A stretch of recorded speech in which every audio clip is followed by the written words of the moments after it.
Pada bulan Agustus tahun 1945, Amerika melakukan pengoboman kepada Jepang. Setelah pengoboman di dua kotanya, Jepang menyerah tanpa syarat kepada sekutu.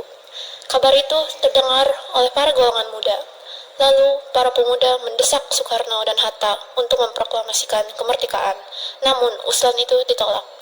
Setelah usulannya ditolak, para pemuda lalu melaksanakan pertemuan di asrama Cikini 71. Mereka membuat rencana untuk menculik Soekarno-Hatta dan membawa mereka ke Rengas Dengklok. Bung Karno, Iya, ada apa? Anda harus ikut dengan kami, Bung. Apa sih ikut dengan Ada kalian? gerakan besar dari para pemuda yang ingin menyerang dan melucuti Jepang, Bung. Bung harus ikut dengan kami karena khawatir Jepang akan menangkap Bung Karno. Baiklah, saya akan ikut dengan kalian. Tapi anak dan istri saya ikut dengan saya. Baiklah.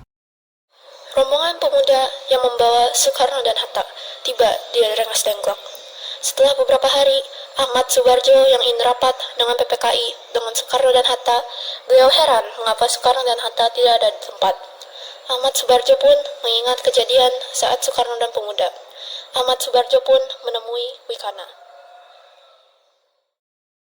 Wikana, di mana Bung Karno? Saya tidak tahu, Bung. Jangan berbohong kamu. Rasanya tidak arif apabila kalian menahan dua tokoh nasionalis itu. Tidak arif bagaimana? Saya sudah meyakinkan mereka semua, tapi mereka yang menolak. Percayalah, pada jam 12 siang, jika tidak ada yang memproklamasikan kemerdekaan, nyawa saya taruhannya. Baiklah kalau gitu, kita pergi ke Rengas Dengklok.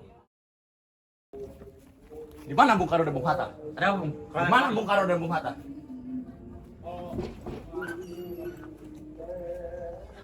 Subarjo, bagaimana keadaan Jakarta? Tidak ada gerakan besar dari para pemuda. Berarti kita telah membuang waktu sehari dengan sia-sia. Kita harus ke Jakarta. Sekarang juga, Bung. Setelah sampai di Jakarta dan melakukan perundingan bersama, golongan muda dan golongan tua, mereka setuju menggunakan rumah Laksamana Maida untuk menyusun teks proklamasi. Ada apa teman-teman mendatangi kediaman saya? Apakah ada masalah serius? Maaf, mungkin kedatangan kami mengganggu waktu istirahat Tuhan. Tapi kami di sini bermaksud untuk menanyakan kabar terkait menyerang Jepang kepada sekutu. Memang benar kalau tersebut, tetapi kami masih merahasiakannya agar tidak terjadi kekacauan. Sekarang yang kami bingungkan, para pemuda terus mendesak memproklamasikan kemerdekaan Indonesia secepatnya. Wah, itu merupakan gagasan yang sangat bagus, karena waktu ini tepat untuk memproklamasikan kemerdekaan Indonesia. Kami bermaksud untuk meminjam bermarga. Kami telah sepakat apabila kabar itu benar. Kami akan secepatnya memproklamasikan kemerdekaan Indonesia. Rencana kami yaitu membuat teks proklamasi kemerdekaan Indonesia. Baiklah, kalau gitu.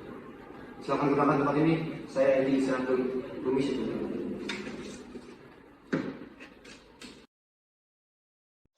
Di ruang makan dalam rumah Laksamana Maida, berkumpullah Insinyur Soekarno, Dr. Andes Muhammad Hatta, Ahmad Subarjo, Soekarni, Sayuti Melik, dan BM Diah untuk merumuskan naskah proklamasi. Saudara-saudara, bagaimana bunyi naskah proklamasi kita? Proklamasi.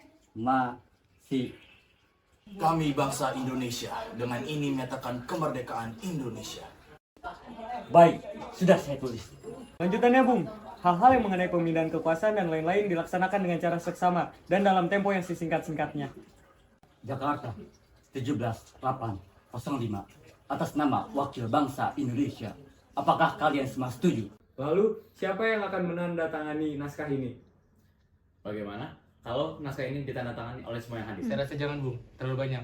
Menurut saya Bung Karno dan Bung Hatta saja yang menandatangani atas nama bangsa Indonesia. Menurut saya, tanggal 17 adalah tanggal baik.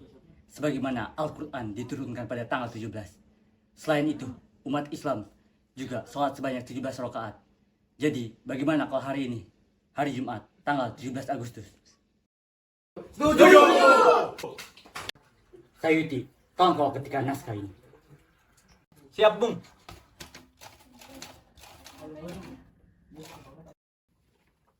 Ini naskahnya, Bung. Terima kasih, Bung. Pukul berapa kita akan melaksanakannya? Pukul 10 tepat saja bagaimana? Baik, Bung, tapi di mana kita akan melaksanakannya? Di rumah Bung Karno. Saya akan menyuruh Fatmawati untuk menjahit bendera merah putih. Tolong, siapkan tiangnya.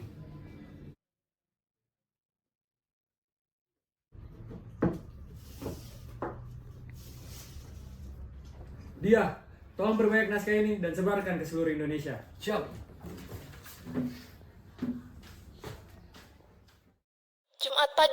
pukul 10. Semua orang telah berkumpul di halaman depan rumah Insinyur Soekarno di Jalan Pegangsaan Timur nomor 56, Jakarta untuk mendengarkan pelaksanaan proklamasi. Bung Karno, Bung Hatta keluar ke serambi depan rumah diikuti Ibu Fatmawati. Bung Karno mendekati mikrofon sebelum membacakan proklamasi dan mengucapkan pidato pendahuluan. Saudara-saudara sekalian, saya telah meminta saudara untuk hadir untuk menyaksikan suatu peristiwa maha penting dalam sejarah bangsa kita. Berpuluh-puluh tahun kita bangsa Indonesia berjuang untuk kemerdekaan tanah air kita. Bahkan telah beratus-ratus tahun gelombang aksi kita untuk mencapai kemerdekaan itu ada naiknya dan ada turunnya. Tetapi jiwa kita tetap menuju ke arah cita-cita. Juga di zaman Jepang, usaha kita untuk mencapai kemerdekaan nasional tidak ada henti-hentinya. Di dalam zaman Jepang ini, tampaknya kita menyadarkan diri kepada mereka, tetapi pada hakikatnya kita tetap menyusun tenaga kita sendiri. Sekarang tibalah saatnya kita benar-benar mengambil nasib bangsa dan nasib tanah air kita. Hanya bangsa yang berani mengambil nasib dalam tangannya sendiri dapat berdiri dengan kuatnya. Maka kami tadi malam telah mengadakan musyawarah dengan pemuka-pemuka rakyat Indonesia. Musyawarah itu telah sekata berpendapat bahwa sekarang datang waktunya untuk menyatakan kemerdekaan kita. Saudara-saudara, dengan ini kami menyatakan kebulatan tekad itu. Dengarkanlah proklamasi kami. Proklamasi kami, bangsa Indonesia. Dengan ini menyatakan kemerdekaan Indonesia. Hal-hal yang mengenai pemindahan kekuasaan dan lain-lain diselenggarakan dengan cara seksama dan dalam tempo yang sesingkat-singkatnya. Jakarta 17/8/05 atas nama Soekarno-Hatta.